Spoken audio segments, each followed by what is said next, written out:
The following episode of the Comics and Crypto podcast is for informational purposes only, and anything expressed by the hosts or their guests is solely their opinion.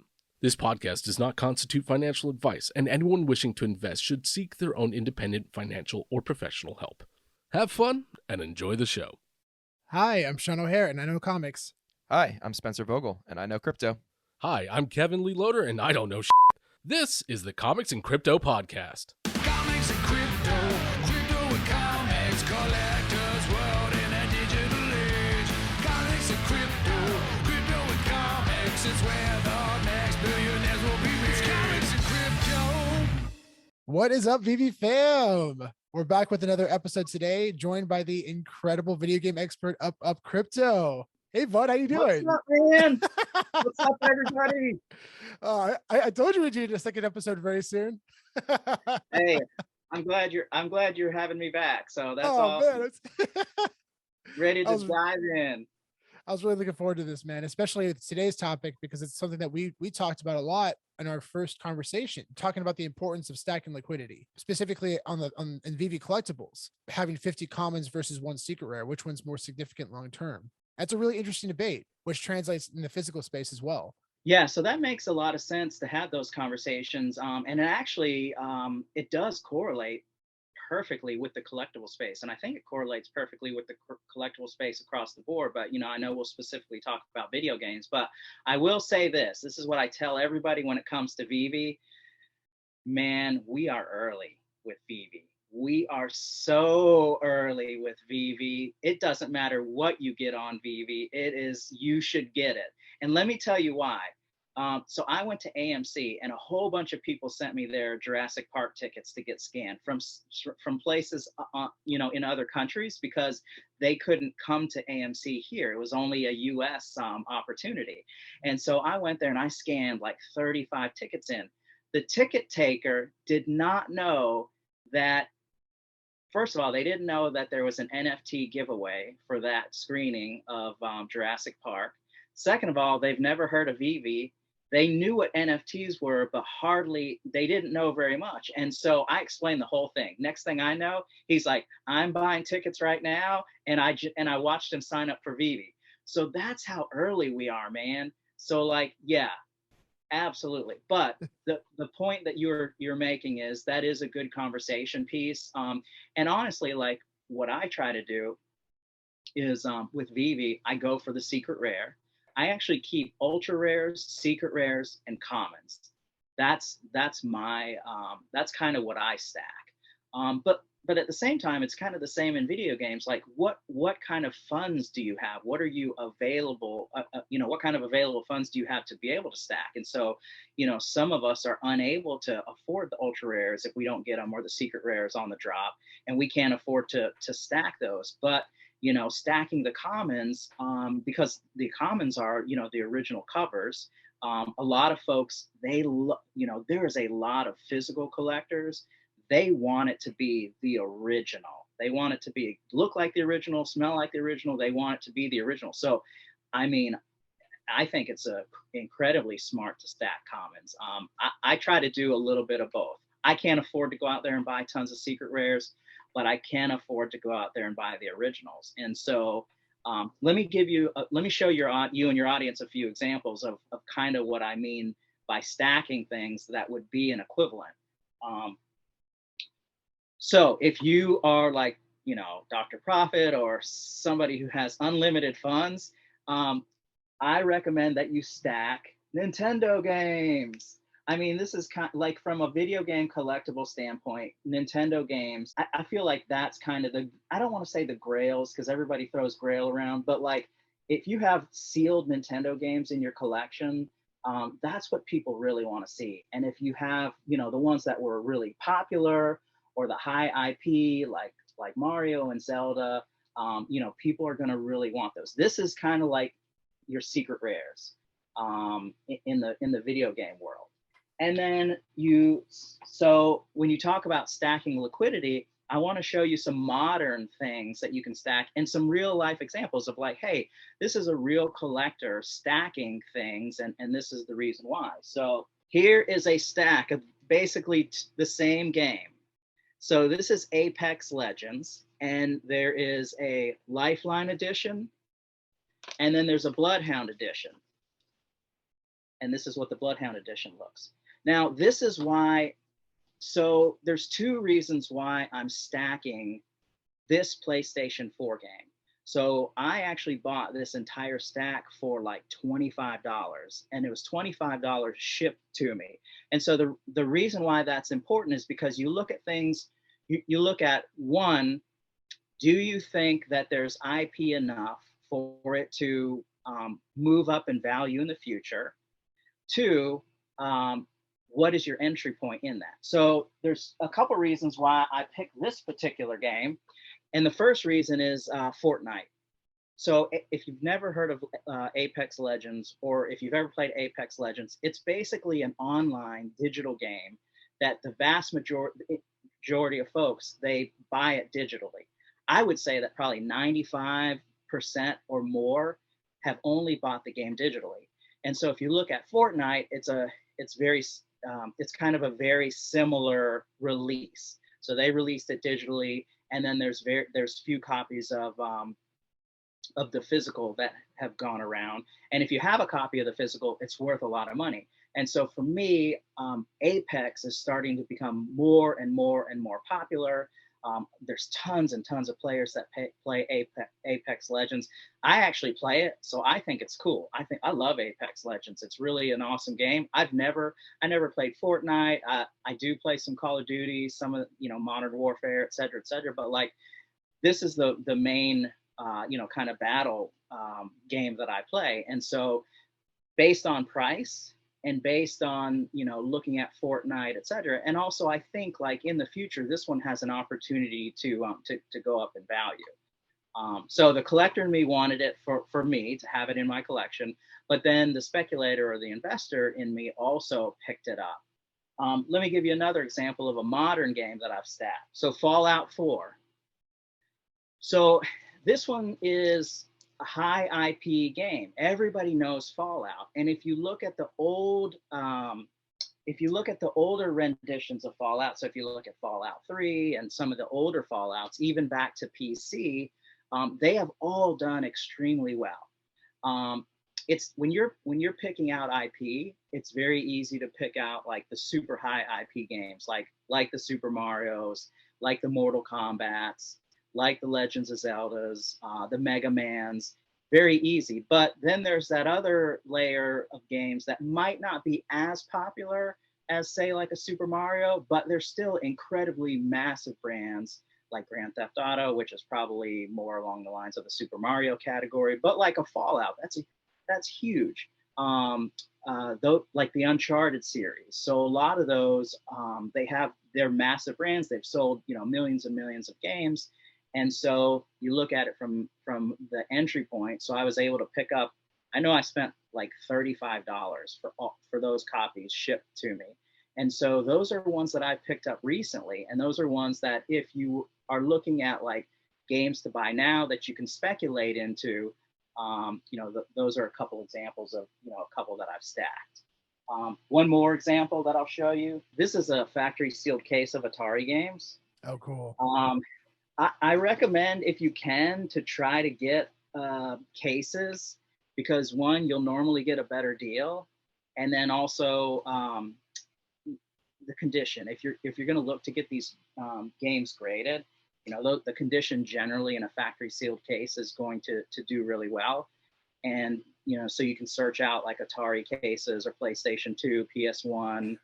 You'll find tons of PS4 cases available, Nintendo, more modern Switch cases, etc. So, and also on VGA, it actually says if you send a case in and get a few graded, it says uncirculated supply on the actual graded case. Is that correct?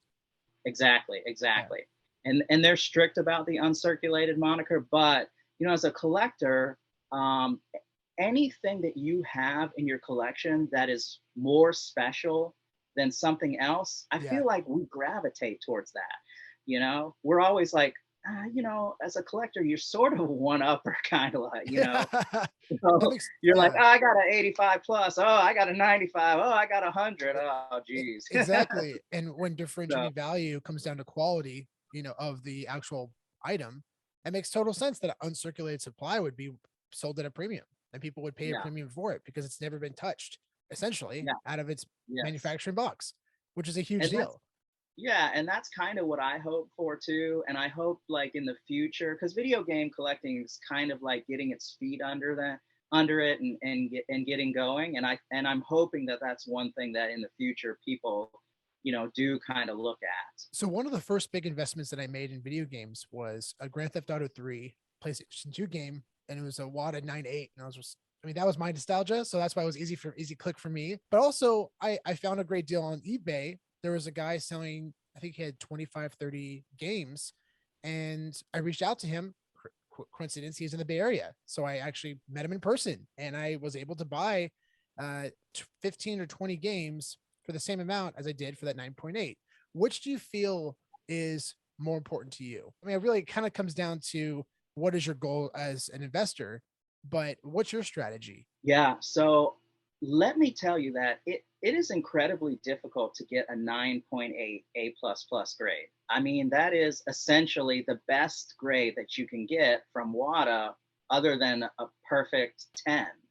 And so, for me, my goal is to accumulate the highest grade of the games that I have in existence. So, like, and I've talked to a lot of collectors like this that, they may have an 85 plus and they're going to find a way to get a 90 or 90 plus. And then the same with WADA collectors, 9.6 A++.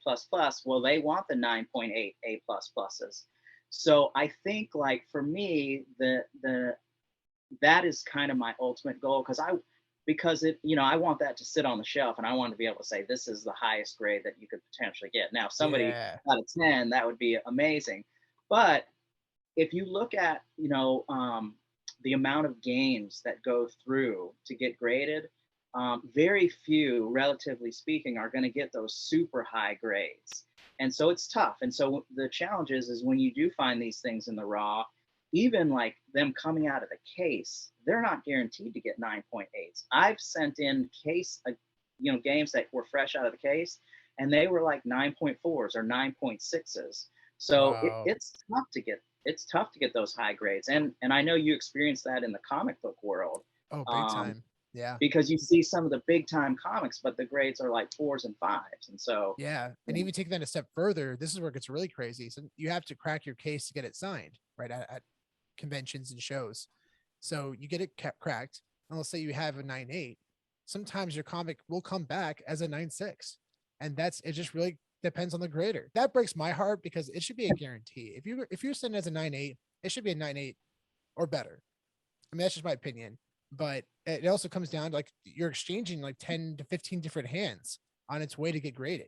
So you don't know what's really going to happen between. I've definitely taken a gamble on a couple of comics and it paid off, but I know people, it did not pay off. Actually, Spencer has a good story about that recently. He's still very upset over it. Oh man, over the years, people constantly complain about like the grades that they get and when they send off and the disappointments and all that. But also at the same time, like you always when it's yours, when it's your baby, you think your baby is the most gorgeous baby on the planet. So like not everybody agrees with you. That's such a great analogy. On our rankings of comics in certain places, and people are upset, like, what? How could you put it there? That's ridiculous. Like, okay, well, you probably stacked that one. Yeah, and the funny thing is it's the same in the video game space too. If you go do a search on, top 20 video games of all time, you'll be like, man, every top 20 is totally different. Yeah. So same thing. That's so funny. Yeah, it's interesting though, right? Because like that for me, when I first started getting involved with VeVe, all I cared about was low mint secret rares. That's all my focus and attention was at low mint secret rares. But it's kind of changed a little bit, especially in this bear market, because there's definitely a lot of opportunity, especially for these modern age comics. There's the recent Vengeance #1, which is the first appearance of America Chavez, and then all new Point One #1, the first appearance of Kamala Khan. And there's a great opportunity to buy in at a low level, specifically the commons. Now, again, it comes down to your strategy, right? Do you plan, is it more important for you to liquidate over time and, reinvest your gems into other things, or do you want to just hold on really valuable secret rares and see where they go? So it kind of comes down to you, your financial situation, and also your investment goals. So those are things Mhm. to think about when you're making a decision between the two. Yeah, and the other thing that to think about is, you know, a lot of your innate personality traits um, kind of come out when it comes to collecting, whether it's on VeVe or whether it's in, my buddies are always like, "Oh, you need to sell that. You need to sell that," or if the price goes up, you need to sell it, or if the price goes down, you need to sell it. Whereas, I'm kind of a Nate hodler, so to speak. And so, like, if I get a comic and it's worth $2.90, on the market, I'm gonna just hold it. But if it's worth, like, $15 or $20, I may end up holding it too, because when you talk about VeVe, like I said, I think we're so early in Yeah. VeVe that the sky's the limit in VeVe. I mean, when you talk about NFTs in general, oh, VeVe is just, I mean, they are crushing it as a company. And, I've been in the startup world. My career has been in the startup world for 20 years. And I've worked for several startups, tech startups, and I see what it takes to get a startup going. The first startup that I worked for, that I started working for, they built their back office over the course of the first 3.5 years. They didn't start selling into year 4. And then they did well and they went public and they became $1 billion organization. But we're talking about over a 10-year period. And you look at what VeVe has done, and that's the only thing I need to look at. I listen to the AMAs and what Dan and David are saying. And, like, when you have that experience in your background, working in startups, working in tech startups, et cetera, you kind of read between the lines. You see what they're saying and what they can't say. If you look at the revenue that they generate versus a traditional startup in the tech space that's doing extremely well, VeVe's probably blowing everybody out of the water. Yeah. And so I look at that and I think, okay, the future of NFTs is going to be more bullish than we even think. VeVe has so many things that they're going to be pulling out here and there, and it's going to be, I mean, so, like, people always ask me, they're like, "Oh, you're bullish on VeVe." Like, no, there's not even a word for what I am. Bullish is like a super understatement. So you know what? I'll take. When the market dips, I'm buying. I'm going to take the collectibles and I'm going to sit them there, because because there's not mass adoption now. There's not even slightly. I don't even know what. There's not even a minimal adoption. It's nothing. The adoption of NFTs is nothing. And so when you just get to regular adoption, let alone mass adoption, man, 100%. you and I are going to have this conversation 5 years from now in some kind of AR virtual reality setting. Yeah. You're going to roll up in, like, you're going to have a driver in, like, a 2030 Lamborghini. And I mean, that's where this is going. So they're so far ahead of their time, really. I mean, they're so far ahead of their time. I mean, the technology is not there yet, and just people aren't seeing it. Especially people who aren't into the app yet or don't understand NFTs. It is people, especially who don't understand NFTs. It's like, guys, like, I don't think anyone can disagree that authenticity in the digital space is not going to succeed in the future of AR and VR. It's a no-brainer. And having these licensed digital collectibles that are going to have inevitable utility, it's exciting. It's exciting. I mean, there's a reason why the biggest brands in the world are working exclusively with them. I mean, it's like, that's really all you have to say, right? Yeah, I'm sorry, but the average person, I don't think, understands that, like, Exactly. Hey, Marvel and Disney and the list goes on and on and on. They're not just going to throw they're not just going to, like, tag on to your brand or let you use their brand. I mean, No. I would challenge anybody, because I have, I've called into these organizations. I've met with these type of organizations for many different business case scenarios, et cetera. And I will tell you, man, that tough is an understatement to partner with these brands. I mean, near impossible. And then you look at VeVe and you think, oh, it's literally like open a bag of Skittles and they have all the brands. Like, really? That should be the one thing that, that tells you everything you need to know. So Yeah. if that doesn't make you bullish, like, man, I'm sorry for you. Those are the don't people for me. Hey, Yeah. they Yeah. want they, I'm okay with that. Going back to stacking liquidity, one of the decisions I made recently was to buy 1,000 issues of House of Slaughter #1, which is a spin-off series of Something is Killing the Children, which is one of the biggest comic book series right now, especially with the company Boom, which just signed a massive contract with Netflix. So Netflix now has basically rights to use most, if not all, of their IP and all of their stories. Awesome. So Netflix was like, we love all your content. We're going to take not just a couple stories, but all of them. And one of them actually includes Berserker, which is an original comic book series by Keanu Reeves. It's exciting. I mean, they're going to make a movie about it, and they're actually going to do an animated series, an anime series on Netflix. So it's a really big deal. So I bought 1,000 issues of that comic. If you buy 1,000 comics from a comic book shop, not only do you get 1,000 copies of the cover A, but you also get all the variants for free, which is massive. So to put in perspective, I got 1,000 variant, 2 to 500 variant, 5 200 to 1 variants, 10 100 to 1 variants, 20 50 to 1 variants, and 40 25 to 1 variants. So for everyone out there, a 25 to 1 variant means basically for every 25 cover A's, there was one of these made. The 1,000 to 1 was basically my goal. 1,000 to 1 variant is basically $1,000 in the store. It was a no-brainer, right? So you'd be able to get all these variants for free. It covers the cost of the cover A's. I love that I did this because the original series is actually coming to Netflix in about a year or two. I'm really excited for its future. So for video games, are there variants as well? Is there like a cover A issue for video games, and then you buy multiple like variants of that same video game? That has grown over the generations, over the console generations, and it's also kind of grown a little bit, throughout the hobby. And oh, by the way, the way that you are growing your comic collection from a collector standpoint, man, that's exactly what I do.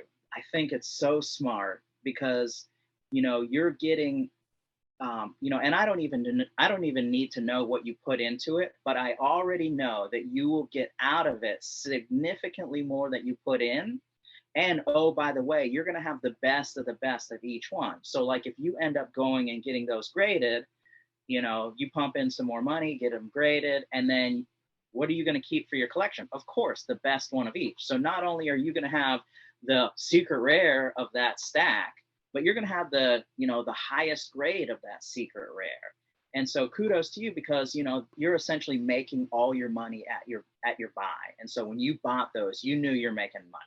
So what happens is when you go to sell those, that's your cash flow for new things that you want to buy, new collectibles that you want to buy. And then you're going to realize, like, wait a minute, like my cash flow is actually more than what I put into that. And so that's how you build these collections. So when you look at folks that have like massive collections, or a lot of high quality, super rare, expensive, high graded collections, there are people that go and cherry pick and find these one-offs, etc. But like most people can't go out there and spend, tens of thousands, hundreds of thousands of dollars on millions of dollars on these collectibles. They have to start somewhere. And then for me, like I want to talk to the average person that, because I'm an average person, I can't go out there and drop $100,000 on a sticker seal Nintendo game.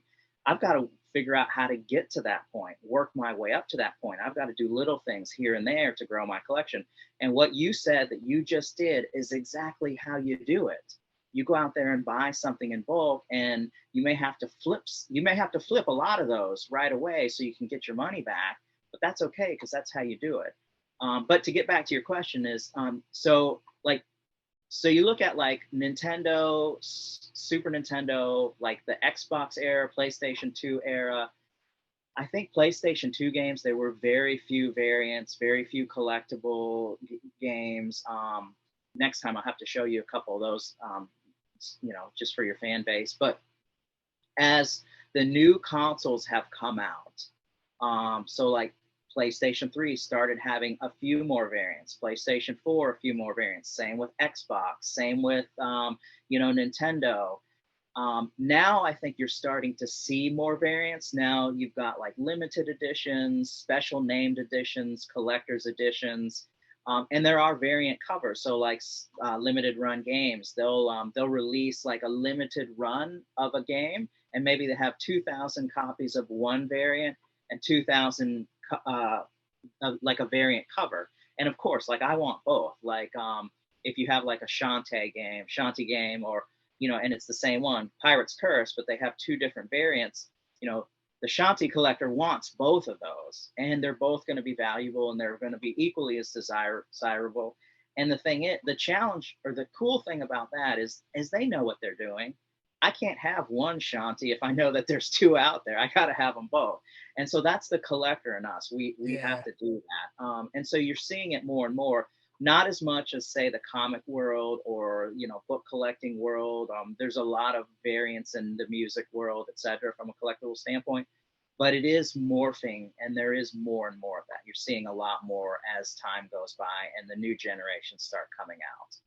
We just want to take a quick break and talk about our collaboration with 2 Cents. We've been releasing our content on their app, and we absolutely love it because it allows us to better engage with all of you through voice messages and that you can leave in our episodes. It's also fun for us to hear your awesome comments, but we want the rest of the community to hear them too. We're planning to do a community Q&A for our upcoming episode, and we'll be taking your questions through the 2 Cents app. So leave us a voice comment on this episode in 2 Cents with the questions you want us to answer, and you'll have a chance to hear your own voice comment featured on the podcast. Make sure to use the link in the episode details below on how to get that set up on the 2 Cents app.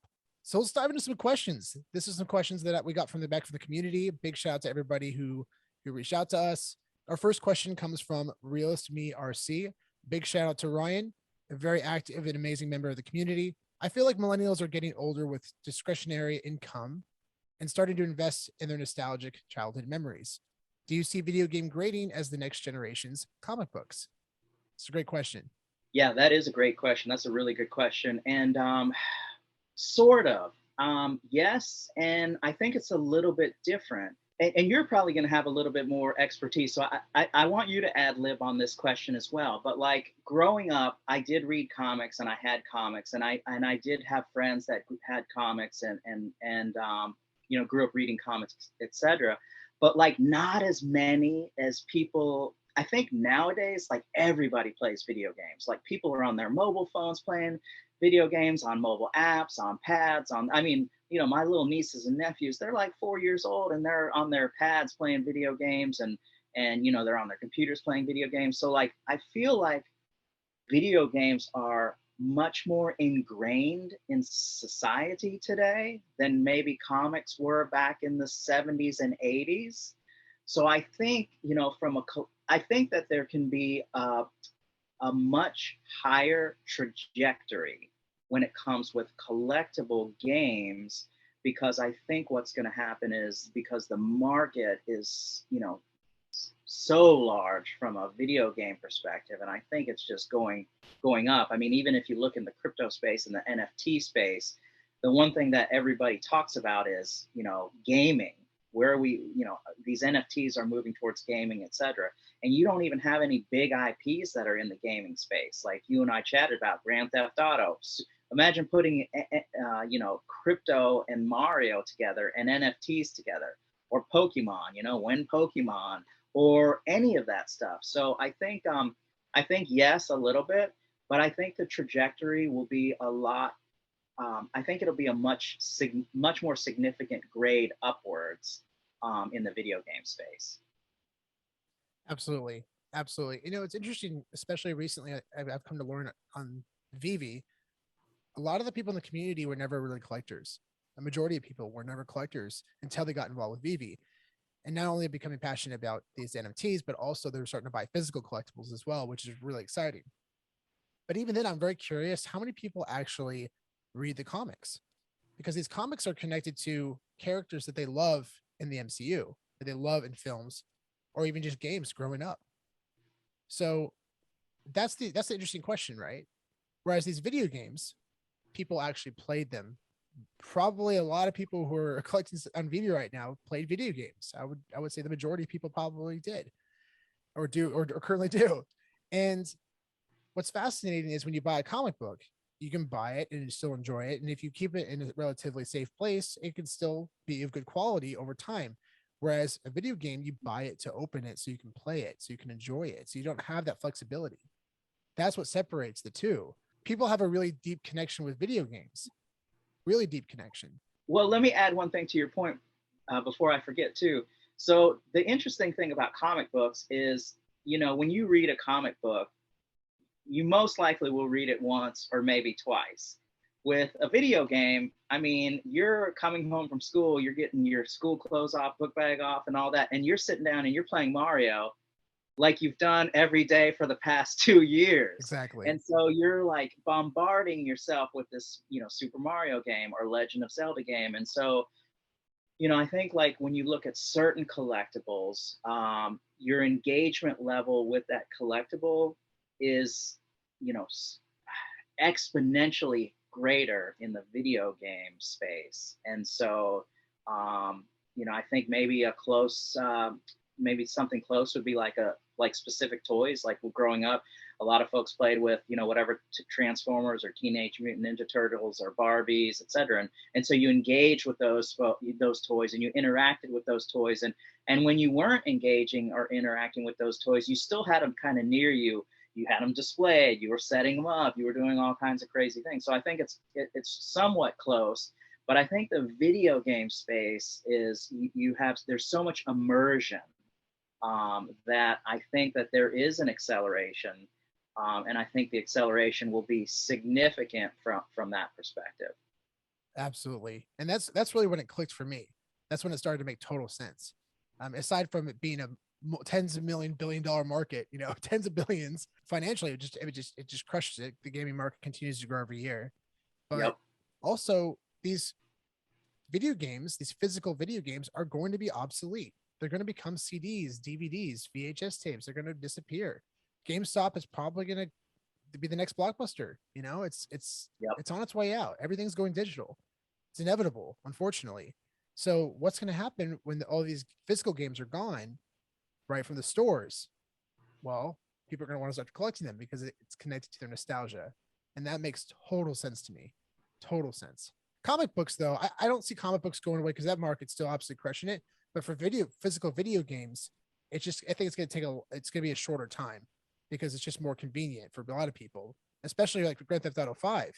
There's 150 million units sold, and I wouldn't be surprised the majority of them were digital. Yeah, and it's from a business model, it's a lot cheaper to release things digitally, and then there's an easier engagement rate from a digital perspective. That think about what's going to be more cost effective, to release 100 million digital copies of a game, or we have to produce 150 million physical copies and then wonder if it's going to sell out or not, and then be left with inventory.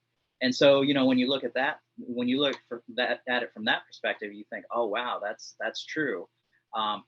But to your point, 100%, if VeVe busts out a NFT of Super Mario Brothers 1, Nintendo game, and you're looking at it, that is going to cause Nintendo sales to go through the roof. And then, but people are gonna, because you can see that post. You can see VeVe Collectibles releasing a post, oh, Super Mario Brothers 1 for the NES NFT being released. And then guess what? Who's gonna want to post something? I'm going to want to post something that says, hey, look at my factory sealed, I've got one factory sealed from 1988, or here's my, VGA graded one. Oh, and then somebody else is going to post their WADA graded one. And so, and then people are going to FOMO into, they're going to say, oh, that's a great investment, or that's something I want. And then they're going to go find where to buy one, and then they're going to go buy one. And then the same thing's going to happen with that happened in the comic book industry recently, is the prices keep going up and up and up because demand is, there's so much pressure, based on the demand. So, I'm hoping that happens, and I think it's possible, but, we'll see. Yeah, I've been trying really hard to find a clean sealed Aladdin NES game, Super Nintendo, or a Lion King, because that was my childhood growing up. I've seen a couple online, but they're kind of banged up. So if anyone out there sees any any copies of that, clean copies of Aladdin or Lion King, let me know ASAP. That's awesome. That's the thing. So, I picked up these games because of IP. Disney, super popular. We all grew Yeah. up to that stuff. I've Yeah. got PlayStation, and as you've seen, Nintendo and Super Nintendo. There's Aladdin, there's Lion King, there's Toy Story, there's the Land Before Time, the dinosaur cartoon. There's all kinds of things that. And back to your point, as millennials are getting older and they're starting to become more nostalgic, that's their space too. So they're gonna pick those games up. 100%. So our next question comes in from Gary Walmsley. Big shout out to Gary. How do they know that video games are not resealed? And are there certain types of games that are more collectible, and why? Yeah, that's actually a good question. And I have a few examples to show you. Just some very general basics and intro into seals. Just if you're out there looking, or you kind of want to have and get a general idea. When it comes to sealed video games, this debate and conversation has been going on since the beginning of video game collecting, folks. And it's also challenging because these are not all set in stone rules. So based on these different iterations of games and different consoles that have come out, there are some variant seals, and there's some one-off seals, et cetera. And that's actually what's so great about companies like WATA and VGA and AFA and IGS. They have the experts that are looking at those seals under a microscope every single day, and they know they can spot it. I've actually, I can look at a seal pretty fast and say, I have buddies that send me like all kinds of stuff. Like they send me VHS tapes and this and that, like, hey, and I'll look at it through the phone, zoom in, I'll say, yeah, that's pretty confident it's a factory seal. You get good at it over time. But let me give you some examples of what some factory seals and what you look for, just from a generality perspective. And so that as you go out there and look, or if a game comes up, you'll know whether it's likely a factory sealed original game or if it's a reseal. So Atari games this one is obviously a very high grade factory sealed, super high IP. I'm just throwing this up here to flex a little bit. No, I wanted to talk about the seal on this. So Atari games are super, super hard to find. So if you the reason why I wanted to show you this one is because if you look at the back, this is called an overlap seam. And that is where the plastic overlaps. Can you see it in the middle there? Like you can kind of see like a little bit of an overlap in the middle. Let me talk about sealing games, because these are machine sealed games. These are really expensive machines that seal these games. Like these are not like, there's not some guy back there just, Mario's not back there sealing these games up and shipping them out. Like these are expensive, probably multi-million-dollar machines that are pumping these games through and sealing them. And so like you can tell based on many different things how a game is factory sealed and how a game is not factory sealed. The first of all, like folks like me who've been doing this for a long time, you can just feel the plastic and you can just tell like this is not good. This is not video game plastic. This is not VHS. But this is not machined plastic. So that's the kind of one clue. But then because there's specific hallmarks. So on Atari games, we showed you the let me show you a couple open loose ones. Okay. So this one here is not graded, but I pulled this one out because I wanted to show you like a raw one.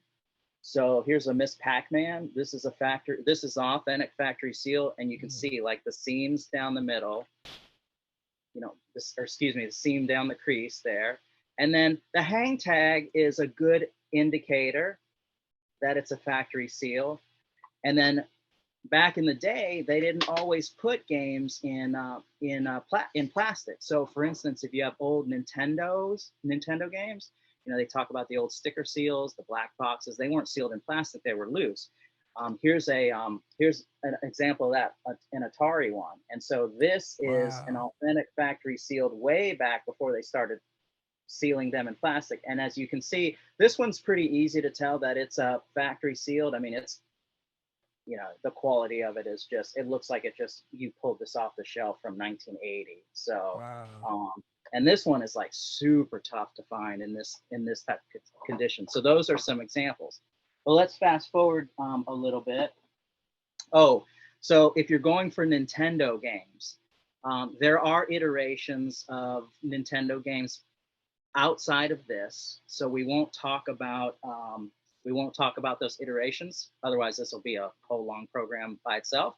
But like generally speaking, when you look at Nintendo games and when you're looking for a factory sealed Nintendo game, you look for you'll hear this over and over, H seam seal, and it's super easy to find. So there's a seam here, a seam on each corner, and then what you're really looking for is you're looking for that seam right in the middle, like that goes across. The seam that goes across, and they call it an H seam because it forms an H. And then if you really want to get nerdy, you'll look for the machined air holes in there. So there's tiny machine breathing holes for the plastic. So you can look at those, and depending on what type of game there is, you can, you know, each one has a different, you know, pattern, etc. So like Nintendo 64 has a pattern, you know, Super Nintendo, Atari, etc. The circle that you're talking about, because I actually bought a VHS tape, a sealed Back to the Future VHS tape, number 3, and there's a small little circle on it. And is that what you're talking about to help it breathe? Yeah, it's the technical term is the vent holes. So a lot of so what happens, and people don't think about this, but all the factory sealed stuff, if there was no vent holes, moisture would build out and it would deteriorate the game after a while from the inside. And so interestingly enough, if you see people that have like shrink wrapped games or resealed games, etc., a lot of those get destroyed over time because like they're sealing them in an airtight kind of environment. Yeah. And it doesn't allow the moisture to get out, and it destroys the game. And so a lot of the games, and each one has even the VHS tapes, you'll see like little vent holes on some of those as well. But when you're looking at the vent holes, these are like perfect machine holes. So like if you look at these vent holes and they look like somebody poked them or something like that, you know, then it's probably not authentic vent holes. So, Yeah. and that's not something I'm an expert on. That's where you get the folks at VGA or WADA. They're looking at it under a microscope saying, okay, you know, this is the right pattern. Like I think on Super Nintendo games, there's a certain pattern that they do from a machine perspective. So, and then on this one, I don't know if you can see it or your audience can see it, but where the seam kind of meets, there's a slight overlap, and it's on both sides. Where the seam meets, and it looks like a kind of a slight fold, and so that's a telltale sign that this was, you know, and obviously because it got graded and it passed, it is. So that's kind of like what you're looking for with Nintendo products. H seam seal, Super Nintendo H seam seal, Nintendo 64 H seam seal. Now there are variants of that. There is an overlap seam that you'll find with Nintendo games, etc. And there's also like a C seal for a couple other like Tengen games. Those are non-licensed games, etc. But typically that's what you're looking for. And go ahead. So a couple things really quick. One, I just want to point out that Cobra, the G.I. Joe game, my brother-in-law is a massive G.I. Joe fan. Oh yeah. Big shout out to Chad. There you go. That's a near perfect grade of, are probably one of the first G.I. Joe games. You know what? I've It's never probably checked. up there. It's probably up there. That's cool. I wouldn't be. It has to be like it's, you know, it's an Atari game, so it's gotta be. Yeah, that's wild. Wow, that's so cool. Be. You know, but the other thing is, I mean, look at this grade. Oh, it's unreal. Yeah, that's essentially a 9.8, right? So this one here. So remember when we had the conversation about, you know, WADA goes up to 9.8 A++, which is an equivalent to like a 85 plus or a 90. So then you start getting into that realm of, hey, what about the 90 plus, the 95, the 95 plus mint? So, and that's where the conversation comes into play with, you know, folks that have VGA versus WADA. Like, where are these at? So, Exactly. And the recent sale for Back to the Future, did you see that on Go Collect? I think it sold for like $2,500, somewhere around there. It was a high grade of that Nintendo game you just showed. yeah, that's awesome. Very cool. So are there certain types of games that are more collected than others? I mean, we do know just based off sales alone that Mario is massive. Mario is definitely up there. But aside from Mario, are there any other specific video games that you're looking into that you're collecting? Yeah, if you're getting into collecting, and you know, first of all, like I always say, you want to collect for, you know, the fun of it. But if you're looking at it from a kind of a trajectory and maybe a speculation perspective or an investment perspective, Nintendo, in my estimation, is like kind of like the top dog in the video game space to collect. Because if you look at even the modern stuff like the Switch stuff or the 3DS stuff, and you know, the Wii U's, even all the new Nintendo products, a lot of them do really well, you know, much faster than, you know, a lot of the other consoles. I would say kind of second would be PlayStation. PlayStation's actually not too far behind. So for me, like Nintendo, and then, you know, would be like 1A, PlayStation would be like 1B, 1C. And then from there, it gets into, you start getting into, I don't want to say a drop off, but like from a popularity perspective, you don't meet too many folks that have like, you know, Atari Jaguar collections or TurboGrafx collections, or, you know, maybe Atari collections. There's a lot of them out there, and, you know, the high IP stuff and the rare stuff, a lot of folks have. But like, if you want to stick around with, you know, high IP and just, you know, everybody, we're talking about, you know, Nintendo and then PlayStation. And notice so Xbox lags behind from I don't want to say from a collectability standpoint. I think just as many people collect Xbox games as anybody else collects PlayStation or Nintendo. But like, if you look at the value of the Xbox games just across the board, they lag really far behind. They don't retain their value as much. Now, don't get me wrong. You see what a factory sealed Halo game is selling for on WADA or VGA. So don't take that as a hard and fast rule, because there are some amazing, you know, video games that are on Xbox that are highly desirable and very highly collectible and very expensive. But from a holistic perspective, it's, you know, a little bit further behind. That makes total sense because Halo is an original Xbox game. It's very similar to Gears of War. So those are original Xbox games. You can only get them on Xbox. So it makes sense why those would sell at the premium of what they sell for. And also for Nintendo, that makes total sense. I mean, they were the first. I mean, we know Atari came before, but they're not really relevant today, like Nintendo. And PlayStation came soon after, so it makes sense that they're second. That totally makes sense. Yeah, and the one thing about Atari, I think Atari really, like the generation before me, and, you know, some into my generation, but, you know, I remember having an Atari and playing Atari, but I'm talking about like I was super young. And then, you know, Atari kind of died off because video games kind of died off there for a little bit. And so, and then people don't realize, like, Atari, there's iterations before the 2600 and the 5200 and the 76. There's an Atari 800 and Atari 400. And, you know, there's other older Atari XL. There's other iterations of Atari, but it's kind of like, I think it's weird because it's like a slightly older generation. And then there was like a skipping point in between, because then you went from Atari, then all of a sudden there was nothing for a while, and then boom, Nintendo. And then kind of Nintendo put video games on the map from that perspective. And then, you know, it's kind of, and then the rest is kind of history. So I think, like, you know, sticking with, like, you know, the big, what you always talk about, big brands, big IP, things that you really love.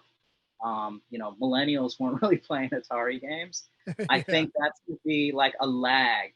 I think Atari games, I kind of liken Atari games to altcoins. like, you know, Bitcoin and Ethereum take off, and then Atari games and, you know, some of the others are gonna, you Join know, along with pull up as well. they'll ride that wave. This next One question other comes in. Yeah. Oh, I was gonna say I did want to show you one other seal, because it's probably the most popular seal that everybody's looking for, and they probably want to know because it's the modern stuff. So the PlayStation and Xbox seals, very simple. It's a Y fold seal, and if you look in the top, it just each corner looks like a Y. Back in the day, it used to be called a cigarette fold, and that's because the old carton of cigarettes, it's the same exact fold and seal.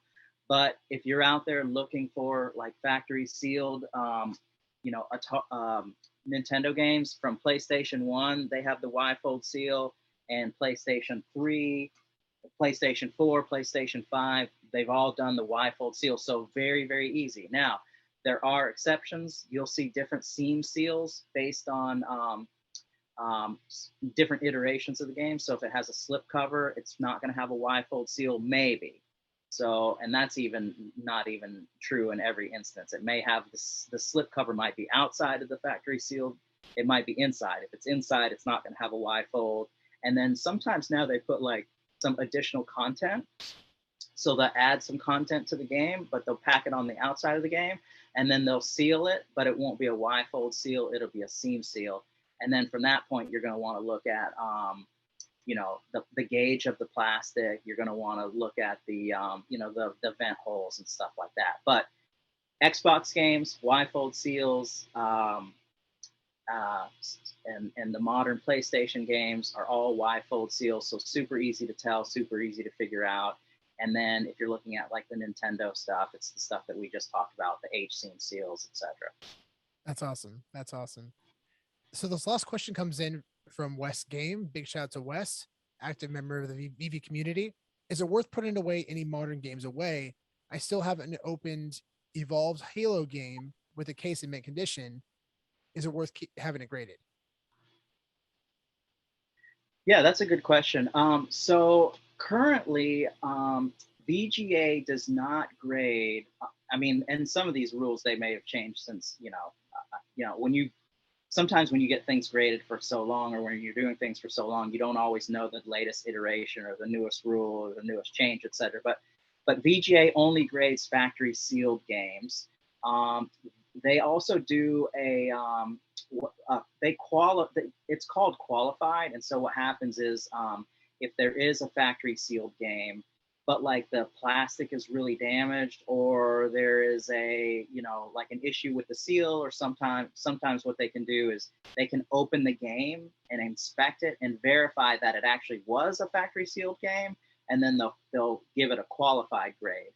I don't know if they're grading any loose games or open games yet. And I know that there's kind of a big difference in a qualified value of a game versus a factory, you know, authentic factory sealed game. WADA does grade some opened games, but I think they look at the very retro stuff. So like some of the, I think maybe just like Nintendo cartridges, actually. I know they do some complete in boxes, but I don't think they do anything above and beyond Nintendo. Now, don't hold me to that. I'm not 100% sure. Is it worth... for me, I've actually gotten rid of all of my open copies of everything. The acceleration of value for factory sealed it's not even close. If you're going to ask me, do I want a factory sealed copy of this game versus an open copy, it doesn't matter if it's a PS4, PS3, a Nintendo, whatever. The answer, hands down, is going to be a factory sealed copy, but only from the perspective of, you know, from the financial perspective. So if you're collecting and these games because you're speculating from an investment perspective, then yeah, that, you know, I would stick with the factory seal stuff. But like at the same time, like the collector in me, I collect little figures of the games that I have, or I collect like, you know, swag from the games I have, posters and all the, you know, all kinds of crazy stuff. So like, you know, don't let anybody sway you at all from collecting anything you want for whatever reason you want to collect it. If you have a Halo Evolved, and it's it's an open copy of it. You know what? You don't have to get it graded. There are plastic cases that you can put them in that are super nice, that you can put them and slab them yourself and then put them on display, and they look awesome. In my estimation, is that game specifically going to go up in value? Yes, 100%. Over time, it's going to go up. Is it going to be $1 million game? I mean, probably not, but like, it'll definitely be worth a lot more in the future than it is today. And it probably made you happy for 10 years too, because you had it. So like, yeah, that's my thoughts on that. That's such a great point. And they literally on the cover of WADA on their homepage, they show a graded Super Nintendo game. So it is definitely significant to them. And I think you perfectly said it. It's over time, these will definitely go up in value. And to people, but at the same time, keep your expectations, realistic, because these games that are going for ridiculous amounts of money are sealed and in perfect condition. So yes. Yeah. Now I will add something to that too. So it is actually easier to get a higher and better grade on a sealed item than it is an open item. And when you think like, how could that be? Because there's so many more open items, but you have to understand, like, the first time that you flip open a Nintendo game, you're putting a thumb crease in the top of it. And so like the first time so it's really hard to keep like, a game in 9.4, 9.6, 9.8, or whatever scale you want to use. It's difficult to have an open copy. So you actually have an easier time from a grading perspective of getting a higher grade on a factory sealed copy. That's such an interesting point, because what if over time those very, very high graded cartridges are going to be sold at a premium, almost as much maybe as middle grades of sealed video games? So at that point, is it worth just opening the game and sending it in to get graded as a cartridge? That's a really interesting debate. I'm curious to see how it plays out over time. But I'm not saying go open them right now, guys. Like, hold off on that. But but it'll be fun to see how it plays out. Okay, so there's a kind of a weird anomaly that I haven't experienced until recently, and I don't remember which game it was, but I have the PlayStation 4, just the regular version, and then the collector's version of the game. The regular version is worth significantly more than the collector's edition version. I have no idea why. I can go buy the collector's edition version for probably $100 cheaper than I can the regular version. The weird thing to me, and this is where the anomaly sets in, is if I open the collector's edition version, there's a factory sealed version of the regular version in it. So it's like, you know what I mean? That's weird. I wonder if it's a scarcity thing. Maybe the collector's editions, nobody opened them because they kept them as collector's items, and aside from the originals. You want to know what I think it is? So the art box, the box that it's in, is somewhat boring. It's kind of lame, and it's kind of plain, and it's slightly flimsy. Yeah. So it's just not that cool. It's like, okay, man, they did not do a very good job. It's a popularity thing. That's what exactly. It is. As it always is. Yep, exactly. Well, thanks so much for coming on today, man. I'm so happy that we did this so soon. Yeah, man, me too. Glad to. It's always a pleasure speaking with you, and I'm glad I'm able to provide information to your followers and your fans out there, and I enjoy allowing folks to kind of see into this world and see that there's it's something that they have in their closets. It's something that they have in their game, in their cabinets, etc. They've got games. Just see all the people that we talk to all the time. It's like, oh, I've got these games laying around. I've got this game laying around, and it's something that you have that's like, wow, the value of this is good. And so I want to bring awareness to everybody, and I'm happy to do it. Well, we're so lucky to be able to experience your wealth of knowledge on at least a minimum bi-weekly basis. So I appreciate you so much. You're like, all right, man. I'm tired of killing video games. Episode 3 is coming. Episode 3 is coming. And make sure to follow UpUpCrypto at UpUpCrypto on Twitter and also Instagram. Awesome. See you next time. Thanks so much for coming, everybody. I'll see you on the next one. Don't forget to stay awesome, and remember, the moon, let's go to Mars. Music is by NineFinger. make sure to check out their music at NineFinger.com. And you can follow them on Instagram at NineFinger999. Be sure to check them out and send them some love.